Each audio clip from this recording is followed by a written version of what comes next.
હાલો dear student, આજે આપણે એક રેડોક્સ પ્રક્રિયા છે તેનું સંતુલન કરતા શીખીશું. ઓક્સિડેશનાંક પદ્ધતિનો ઉપયોગ કરીશું અને અહીંયા એસિડિક માધ્યમ આપણે લઈશું. તો સૌપ્રથમ શું કરીશું, તો જો આપણે રિએક્શન જે આપેલી છે બરાબર, એમાં બધા જ તત્વોના ઓક્સિડેશનાંક શોધી કાઢીશું. ઓકે, તો ક્રોમિયમ છે આનો ઓક્સિડેશનાંક આપણે ગણીશું તો 6 આવશે. અહીંયા સલ્ફરનો આપણે ગણીશું તો +4 આવશે બરાબર. અહીંયા ક્રોમિયમનો +3 જ આવશે, અહીંયા ક્રોમિયમનો આવશે +6. ઓકે, ત્યારબાદ ઓક્સિડેશનાંક નક્કી થાય પછી આપણે શું કરીશું, તો ઓક્સિડેશન અને રિડક્શન પ્રક્રિયા નક્કી કરી લઈશું. બરાબર છે. અહીંયા આપણે જોઈએ તો ક્રોમિયમ જે છે 6 માંથી 3 બરાબર છે, તો અહીંયા આપણને જોવા મળશે રિડક્શન. અહીંયા સલ્ફર જે છે 4 માંથી 6, તો અહીંયા આપણને જોવા મળશે ઓક્સિડેશન. ઓકે સ્ટુડન્ટ, ત્યારબાદ આપણે ઓક્સિડેશન અને રિડક્શન જે છે બરાબર, એનો કેટલો વધારો ઘટાડો થાય છે એના જોઈશું અને એની પહેલા પરમાણુ સંતુલિત કરીશું.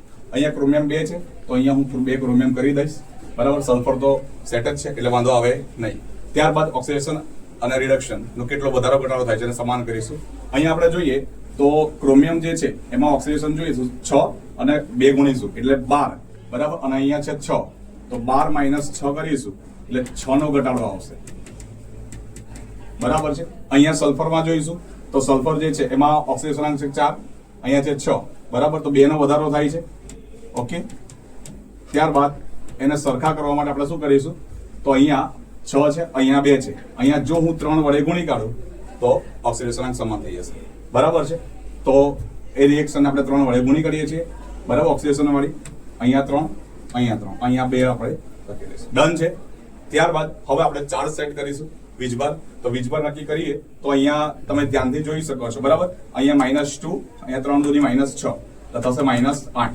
આ બાજુ જોઈશું તો +6, અહીંયા 3 દૂન -6, અહીંયા થઈ જશે 0. વીજભાર સેટ કરવા માટે આપણે H+ નો ઉપયોગ કરીશું. તો H+ અહીંયા જો હું 8H+ ઉમેરી દઉં છું બરાબર, તો હાઇડ્રોજન સેટ થઈ જશે. પણ સામેની બાજુ હાઇડ્રોજન સેટ થાય નહીં, તો એના માટે આપણે શું કરીશું, તો હું H2 નો ઉપયોગ કરીશ.